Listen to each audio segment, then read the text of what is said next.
This is Frankie Abbruzzino with the Uncensored Report. You know, I was just hanging out, not doing much today, and I was reading a lot of news, which I normally do, and I was went to Publix, came back, and somebody talked to me about the Verizon thing that was posted yesterday, and it's something I've been thinking about, especially since I've been reading, and how people are crippled, paralyzed without their phone. Could you imagine how it would be if they didn't have any electric or anything else? You know, I'm one of those survivalists, and I actually have 6 months worth of food. I have the water, I have the guns, the spare propane.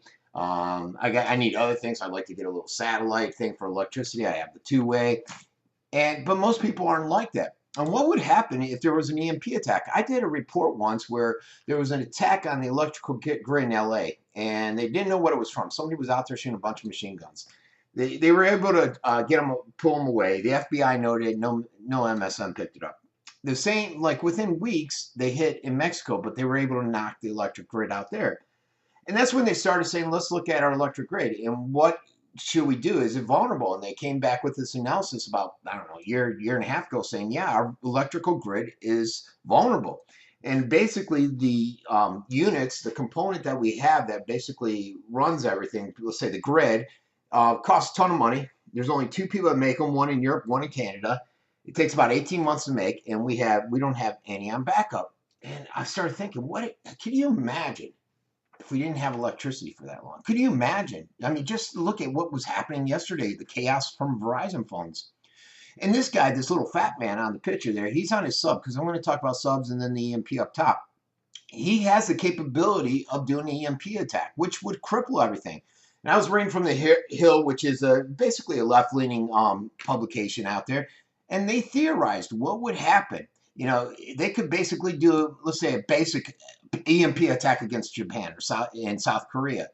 With that, they'd get back at Japan for being their butts in World War II. They'd have this whole reunification with South Korea thing.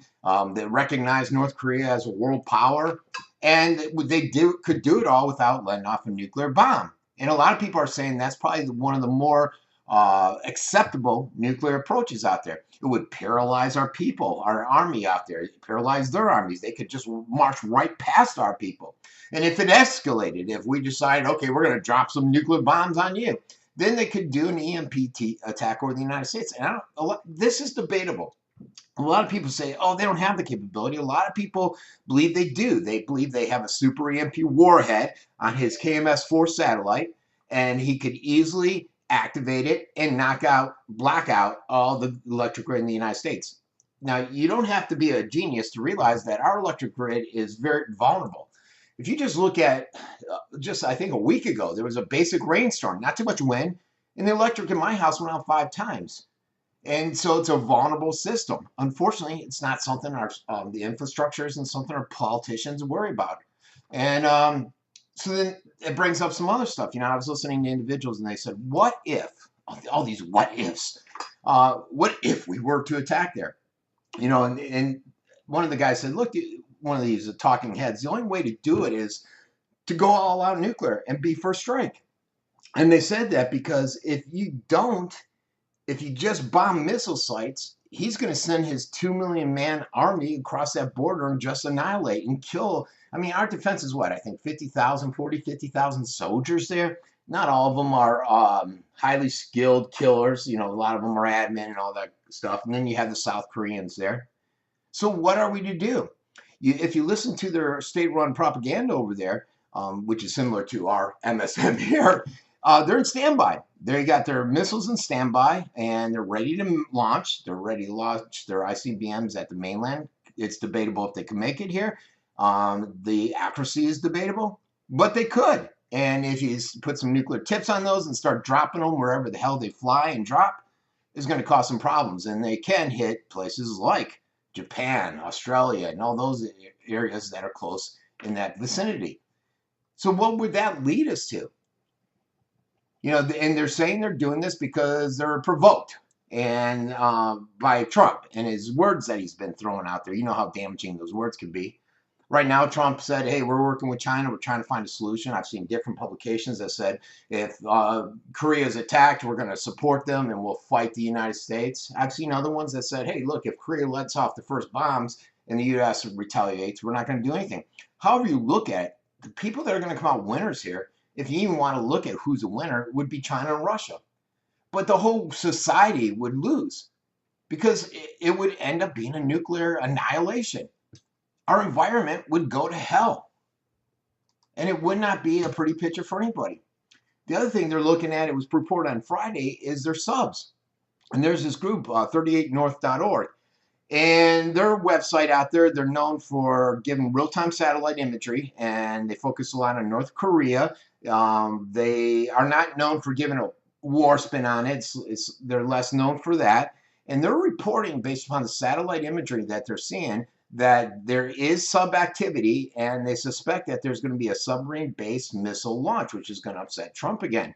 They are assuming this based upon their history and some of the things they're seeing, like the targets disappearing. And this was put out by Zero Hedge, which is a pretty good publication, pretty accurate on a lot of the communications they put out. They got a lot of the different pictures of the satellite imagery to support their case.